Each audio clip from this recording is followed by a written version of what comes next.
بجلی کے بل جب تک کم نہیں ہوں گے جب تک ہم یہ باتیں زبانی جمع خرچ سمجھیں گے.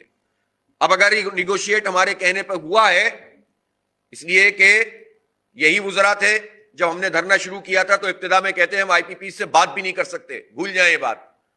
لیکن دھرنے کے 14ویں دن جا کر انہوں نے ہم سے ایگریمنٹ بھی کیا اور پھر بات چیت بھی واقعی شروع کی. لیکن ایک تو سلو پروسیس ہے یہ، اور دوسری بات یہ کہ بجلی کے بلوں میں اس کا امپیکٹ آنا چاہیے. اب ہم 31 تاریخ کو انشاءاللہ 31 جنوری کو پورے پاکستان میں بیک وقت احتجاج کریں گے، اور ہم اس احتجاجی تحریک کو از سر نو شروع کر رہے ہیں.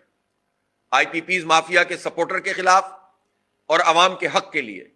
بجلی کے بل کم کرو، ہمارا ایک ایجنڈا ہے، بجلی کے بل کم کرو، پیٹرول کی لیوی ختم کرو، ٹیکس ختم کرو، بجلی کے بلوں میں جو ٹیکسز ہیں جعلی قسم کے ان کو ختم کرو، تنخواہ دار لوگوں کا سلیب ریوائز کرو اور ان کو ریلیف فراہم کرو، اور جاگیرداروں پہ ٹیکس لگاؤ، اور اپنی مراد کو کم کرو، اپنی تنخواہوں کو کم کرو، اپنے فری پیٹرول کو ختم کرو، اپنی فری گیس کو ختم کرو.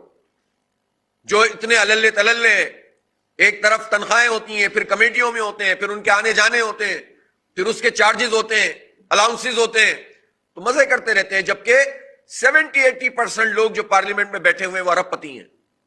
شرم بھی نہیں آتی ان کو. ارب پتی کھرب پتی لوگ اپنی تنخواہوں میں اضافے کے لیے اتنی تگودو کرتے ہیں، اور اتفاق رائے، کامل اتفاق رائے کے ساتھ یہ کام کرتے ہیں. اس میں کوئی اختلاف ان کے درمیان موجود نہیں ہوتا.